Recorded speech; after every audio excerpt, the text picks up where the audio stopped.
కందుకూరు నియోజకవర్గంలో దారుణం జరిగింది. టీడీపీకి ఓటు వేయనన్న పాపానికి ఓ వృద్ధురాలి కుటుంబంపై టీడీపీ నేత కక్షగట్టారు.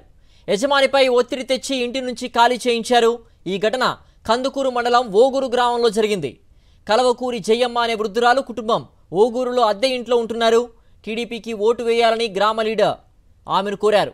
టీడీపీకి ఓటు వేయనని చెప్పడంతో ఆగ్రహంతో ఇల్లు ఖాళీ చేయించారని బాధితురాలు ఆవేదన వ్యక్తం చేశారు. ఏ పార్టీకి ఏమంటున్నారు?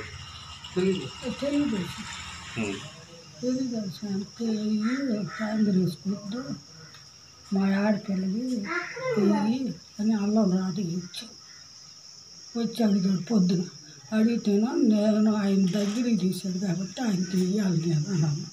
అందుకని వాళ్ళని పంపాడు ఎలగొట్టండి ఇంట్లో వచ్చి బయటికి. వాళ్ళు వచ్చి వెళ్ళండి బయటికి, ఖాళీ చేసి చిందాక ఒప్పుకోము మేము అని వీళ్ళప్పుడు. కందుకూరు నియోజకవర్గంలో దారుణం జరిగింది. టీడీపీకి ఓటు వేయనన్న పాపానికి ఓ వృద్ధురాలి కుటుంబంపై టీడీపీ నేత కక్షగట్టారు. యజమానిపై ఒత్తిడి తెచ్చి ఇంటి నుంచి ఖాళీ చేయించారు. ఈ ఘటన కందుకూరు మండలం ఓగూరు గ్రామంలో జరిగింది. కలవకూరి జయమ్మ అనే వృద్ధురాలు కుటుంబం ఓగూరులో అద్దె ఇంట్లో ఉంటున్నారు. టీడీపీకి ఓటు వేయాలని గ్రామ టీడీపీ లీడర్ ఆమెను కోరారు.